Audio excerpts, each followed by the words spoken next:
Hi, it's Nick Struan here.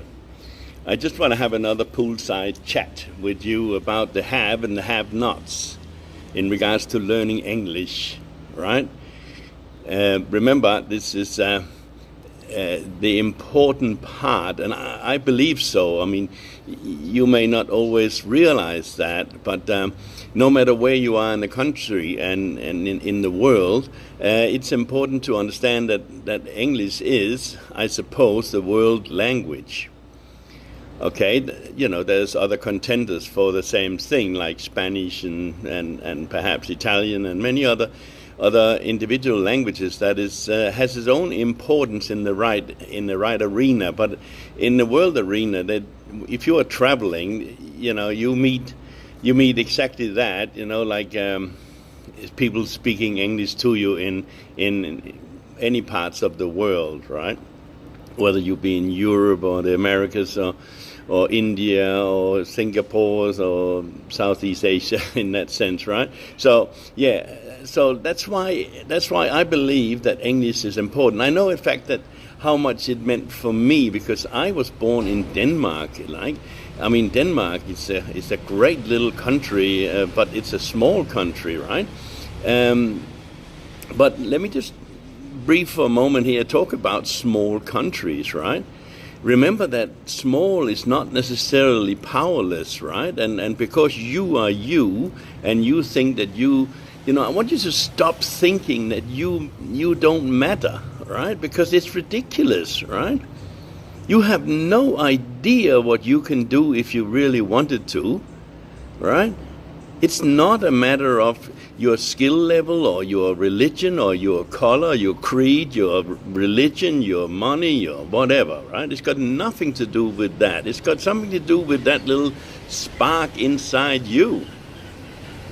Yeah, the little spark inside you that dreams, right? Walt Disney many years ago, penned this song, about the dreams will come true, right? I'm sure you know the song, and it is true. Dreams do come true, right? And they can also come true for you. You just need to know how to turn on the key, right? The key, yeah. And I know how to do that for you. I know how I can help you do that. I know how I can change your future. And sometimes that becomes really frustrating, right?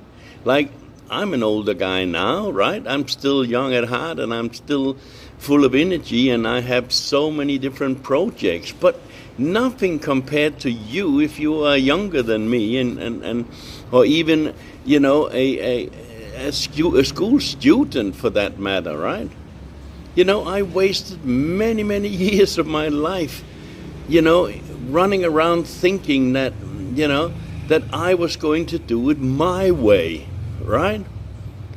I heard this song by Frank Sinatra many years ago, My Way, right? My Way. And it's a wonderful song, and was a very talented singer and songwriter and what have you. But, it's not about doing it your way. I wrote a book called, Game of Life, right? And actually it's called Book of Life, but it describes the game of the life, because I felt that people did not have a direction in life. We come here without an operational manual, right? We don't know how to operate, and most of us, we just flop around and hit our walls like a ping pong game, right? Yeah? One of those machines, where you actually you're standing with two buttons in each side, and you go bing bong, bing bong, bing bong, bing bong, bang bang, right? A ball. I just can't remember just what it's called at the moment, but I'm sure you know what it means, what it is, right?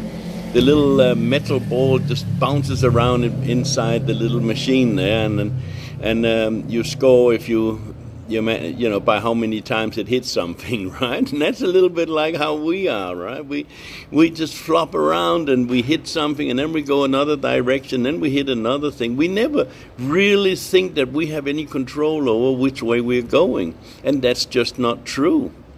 I can show you without the shadow of a doubt that, how you can predetermine your life and take it towards where you want to go and how you want to do and live and how you want to be and what you want to have. And it all depends on how much energy and how much energy you're prepared to put towards it and how much you really want it.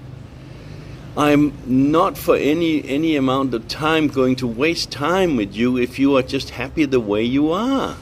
Why would I? Right? There's no sense of gratitude. There's no sense of success there.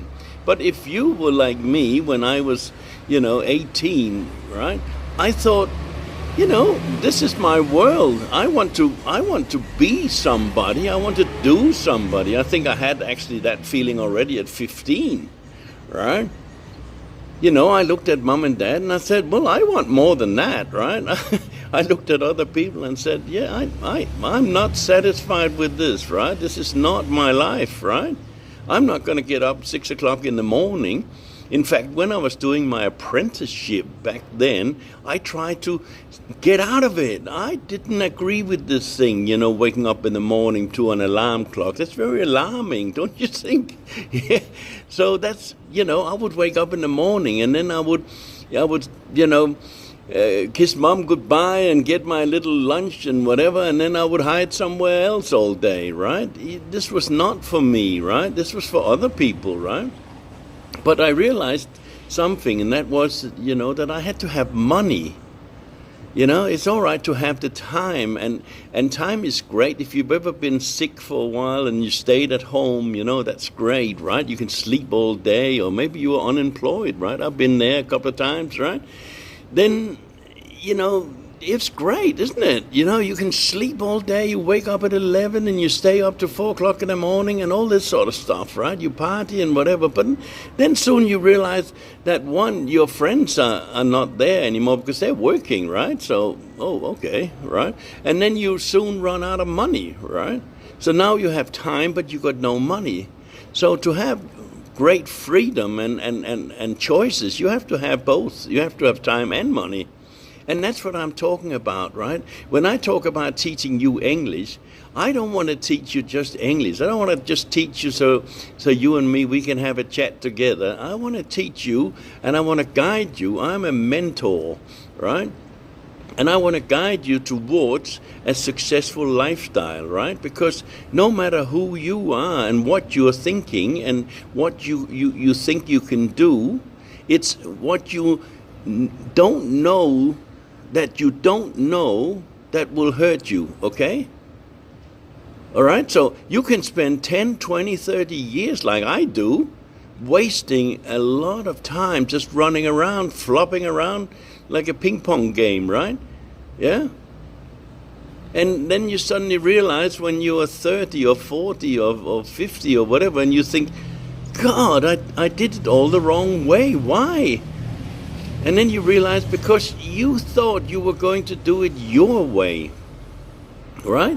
But since you had no book of life, no book of instructions, you were leaning your ladder up the wrong wall, right? You were climbing the ladder to success, but you didn't realize that the ladder was leaning up against the wrong wall. And you just kept flopping back down again. It's a little bit like a bowl, like a bowl, yeah? And everybody's at the bottom of the bowl, and we're trying to crawl up the sides of the bowl. And the people in the bowl, they don't want to let you go. They pull you down, right? Yeah? And it's very slippery on the side of the bowl. So every time you you nearly got to the top where you can hang on to the ledge, right? Then you slide back down again, right? Hey, you've been there. I'm telling the truth, right? You just got some money together, right? I don't care if you're a bank manager or you're a cleaner at McDonald's. You just got some money together, and you think, oh, wow, this is doing well. I'm great. I'm doing okay, right? And then the car breaks down or the fridge breaks down or your house payment or whatever. You get sick or you need the money for an operation or whatever. And suddenly, boom, you're back down again, right? And you're thinking, how is this happening to me, right? I can help you. I can teach you how you can avoid all these highs and lows, and you don't flop around anymore. You know where you're going and how you're going to get there, right? And that's what it's about learning English, right? Remember, learning English is just a tool. It's like buying a hammer. With a hammer, you can build a house, right? I know I was trained as a builder to build houses, and I did that for 30 years, right? So I know how to build a house. But understand that the hammer cannot be operated without a knowledge, the experience on where to use it and how to use it and what to use it on, right? I remember a joke I want to tell you here, right? It's this guy, he's a troubleshooter. I don't know what you know what a troubleshooter is, but that's someone who's very good at doing something, one specific thing maybe, right? But he's very good at it. So companies, oil companies perhaps, or shipping companies pay these guys. Maybe he's an engineer, maybe he's very good at fixing engines, right? They pay him for just sitting at home. Yes, he's living his life just on call, okay? On call, 24 hours a day. He goes to do his gym, he goes to swim, he goes to play badminton or tennis, and he has a family and he has a good life, but he lives next to the telephone. And if some ship or some whatever is in trouble in the middle of the ocean, they call him, and it's up to him, right?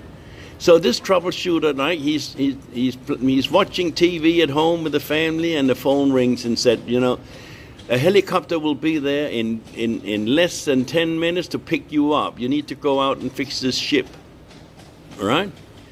And he says, okay, no problem. And he packs his little bag there, and the helicopter comes and takes him out. And it's in the middle of the ocean. You know, the ocean is bopping up and down, and the ship is stranded in the middle of the ocean because the machines are not operating, right? It cannot move. It's just sitting there, and it's very dangerous, you know, and the storms are bashing in, and the helicopter has a really hard time, you know, delivering this guy. He climbs down on a rope ladder. It's very dangerous, and he lands on the deck, and then they finally get him underneath, right, to the engine room, right? Now the engineers down in the engine room there, you know, they come up and say, oh, thank God you're here. You know, we have tried everything. And remember, these people, they're smart boys and girls, right? They know what they're doing, right? But this is the number one troubleshooter, right? Yeah. So they are happy that he is there, right? So anyway, this guy, he has a little bag with him, and in the bag he takes out a stethoscope, right? You know, I don't know if you know what a stethoscope is, but the doctor uses it. They put it in the ears, and it has a little tube, and they put the tube on your chest or on your back to hear how your lungs and everything is working. And he's got one of them, right? And he's got this little white uniform too, right? So he looks very smart there when he walks around. This huge machine. It's a big shipping machine, right? That drives this big tanker in the ocean, right? Anyway, he goes around and he puts this thing on the side of the engine a couple of places, right? And the engineers, they're following him, right? And thinking, oh, we're going to learn how this is, right? Okay. So eventually, the engineer, the troubleshooter, he stops at a spot, and he puts this stethoscope on a couple of places, right? Yeah, and he's listening very carefully or whatever. Okay, and then he nods, and then he takes the stethoscope up and puts it down in his bag. In his bag also, he's got one of those bags that looks like a doctor's bag, right? You know, like it opens up, yeah? Okay, so he puts his hand down there, and he comes out with now another tool, which is a hammer, right? A hammer, right? And then he sort of pinpoints that spot on the engine there where he was listening to, and then he slaps it with his hammer, right? Bang, right? And suddenly, you know, the machine starts going tung, tung, tung, tung, tung, tung, tung, tung, tung, tung, tung, tung, tung, right? Yeah? And suddenly the whole machine is operating again, and it's going on full power, and the ship is saved, and the engineers are so happy and so grateful, and they say, wow, my goodness, right?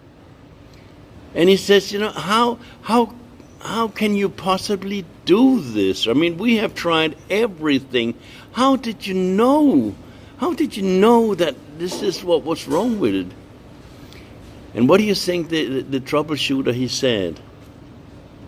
Right? What do you think he said? Right? What was his answer? He said, look, it's not about what you do. It's about what you know about what you do. Okay? Now think about this. It's not about what you do, it's about what you know about what you do. And before I said to you, it's what you don't know that is hurting you. Okay? And there are things in your life that you don't know. You are doing it so difficult and so hard because you are wanting to do it your way. And your way is not working. You know this. You've been trying for years maybe, right? Or maybe you're just a young student and you want to learn and save all this time. Then it's time to connect with me, because I can show you, I can guide you in the right way on how.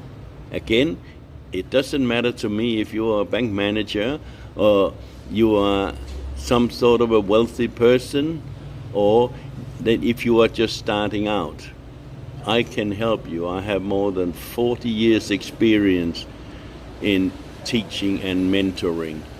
I can be that guy who really believes in you.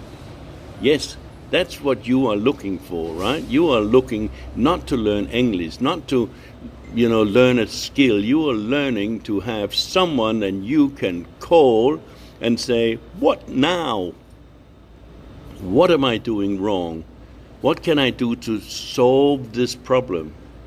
And I'm that guy. I am that guy.